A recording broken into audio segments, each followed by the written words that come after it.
Aside from beautifying a place, various studies conclude that plants contribute to the improvement of one's physical and mental health. So what's the benefit of having greens or green spaces in your home? Aside from the usual benefits, where plants, they purify the air, I think the best benefit really of plants is really that it distresses you. It just really calms you. To me, I think that there's nothing that can give you as much, happiness and all that if you're in a green space. You don't need a big patch of land to start your own green sanctuary. You can design one in your home or workplace. If you're a first-time plant parent, then you have to go for the easier plants really to take care of. We call our customers plant parents because they have to remember that these are living things. Correct. If you don't want to take care of your plant, then you might as well go for a plastic plant. For first-time plant parents like me, not very good at taking care of plants, what are the plants that you recommend? Well, this one, for instance, this is a bird's nest fern, or locally it's known as dapo. Beautiful. And this is actually quite hardy. Okay? So it is an indoor plant. You only need to water it like twice a week. Okay? As long as you don't overwater these indoor plants, they're going to be fine. These bromeliads, these are actually also quite easy. Okay? They're very hardy. It doesn't take much as well to care for them. And they actually last quite long. You can't go wrong with ferns.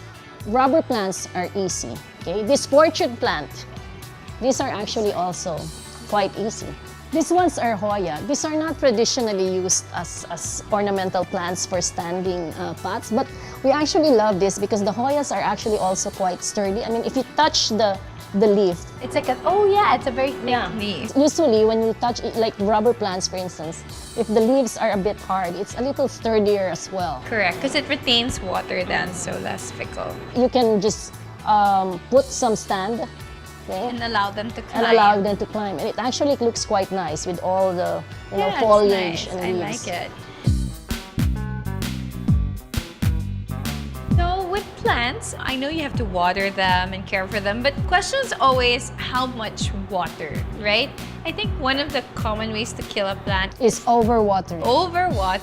The plants would actually do better if you underwater than if you overwater, because when you overwater, then it causes root rot.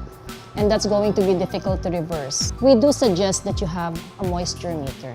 Because this one, you just stick it on the soil, but you have to stick it really up till the bottom, and it will already tell you if it's dry, moist, or wet. And it always has to be just moist. So what happens, let's say I live in a condo, I have no help, my lifestyle is lock and leave when I travel, what do I do? We do have this, we call it the aqua care. Okay? But this will last only for like a week. So you can fill this up with water, stick it on the soil as well, and it will slowly release the water. Qach encourages city dwellers to embrace a greener lifestyle. Even if you live in a condo unit, you can always find a spot where your plants can flourish. The best place really is if you have a balcony, okay, or at least a patio, an outside space. Because most plants, even if they're indoor, would do better with still a little sunlight, okay? As long as they're not direct sunlight. In Europe, when you go, you see these homes, even if they don't even have a balcony, it's like, just in front of the window, and they have all these beautiful flowers, right? And plants. Why don't we do that here? Well, because we don't have really a lot of options for hanging planters.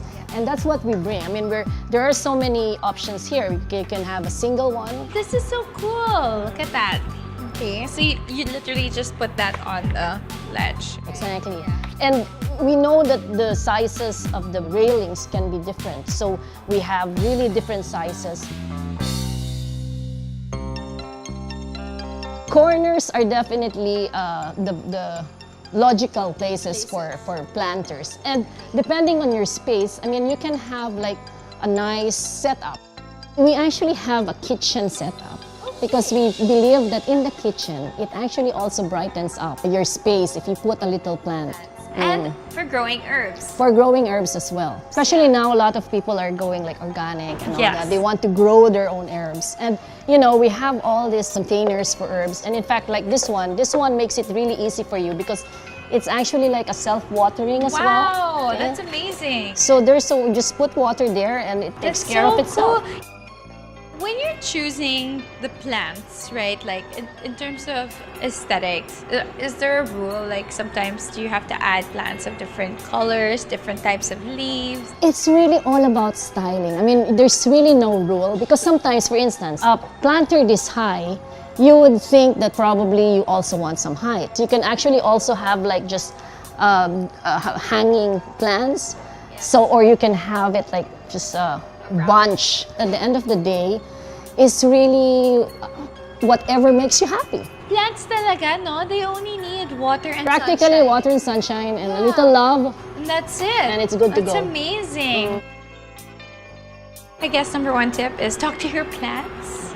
So Give a little love. and they'll They give, are living things. correct, and it'll love you back, right? exactly. Because as the plant flourishes, it also purifies the air and gives you back the breath of life. Right? Thank you so much, Ludat. Thank you, Steph.